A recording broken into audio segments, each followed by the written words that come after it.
Hurricane Julia is nearing landfall in Nicaragua. Hi, I'm Mike Nasa with this 11 p.m. nighttime update on this Saturday night on our hurricane, the fifth of the Atlantic hurricane season of 2022, Hurricane Julia. Looking at the satellite there, it is definitely bursting convection over those Colombian islands, headed towards a landfall along the Nicaraguan coastline. Here is the latest as of 11 p.m. Eastern Time from the guys at the National Hurricane Center.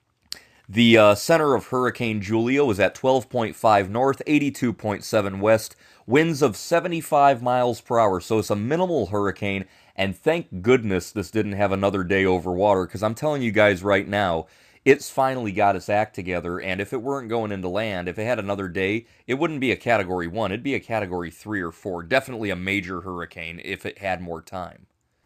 The pressure's been measured as low by the aircraft out there as 988 millibars or so. It's moving west at 16. Now, that's fast, but that's slower than the 21 miles an hour yesterday.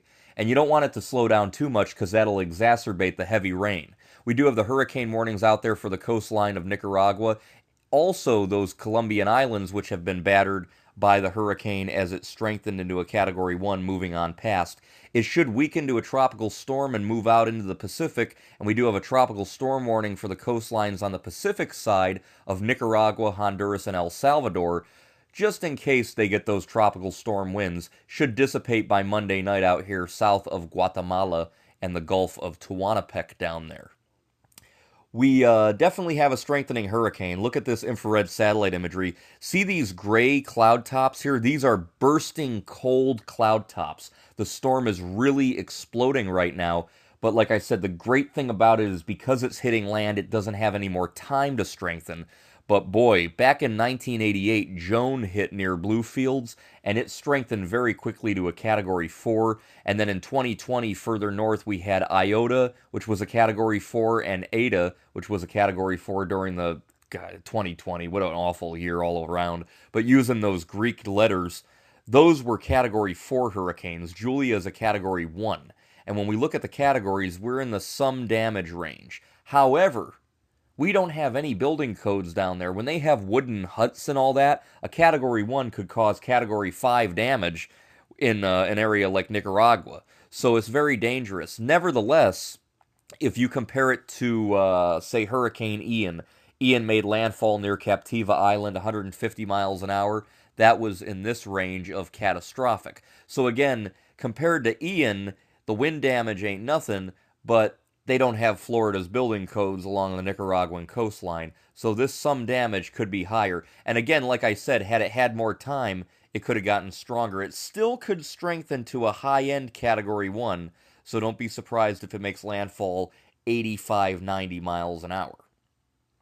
There's the radar image as we saw it move there to the east-northeast of Bluefields, and the last image showed the eye organizing there, and you can surmise it's tightened up even more as it's gotten close to the coastline.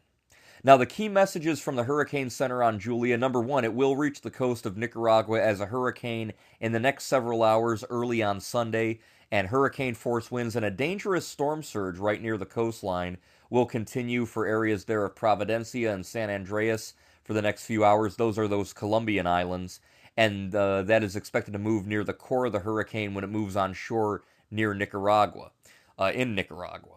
Number two, life-threatening flash flooding and mudslides across areas of Central America this weekend. Flash flooding is possible across the Isthmus of Tehuantepec in Mexico early next week. That's this area here near the Gulf of Tehuantepec. And finally, Julia is forecast to remain as a tropical storm while it moves across Central America, and that's why those warnings are in effect for the Pacific side of Nicaragua, Honduras, and El Salvador, as I mentioned, to account for the possibility that they might get some tropical storm winds late tomorrow and Sunday night. And there's the message in Spanish.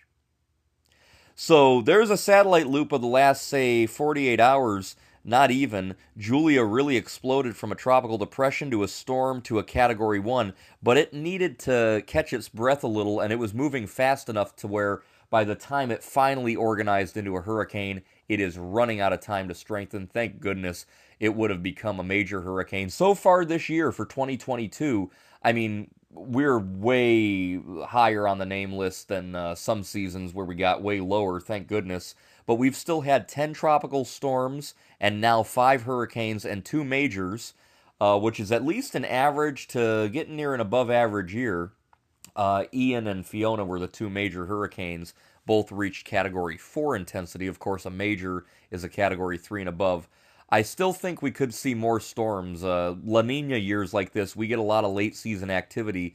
We could even have another major hurricane or two. Don't count it out.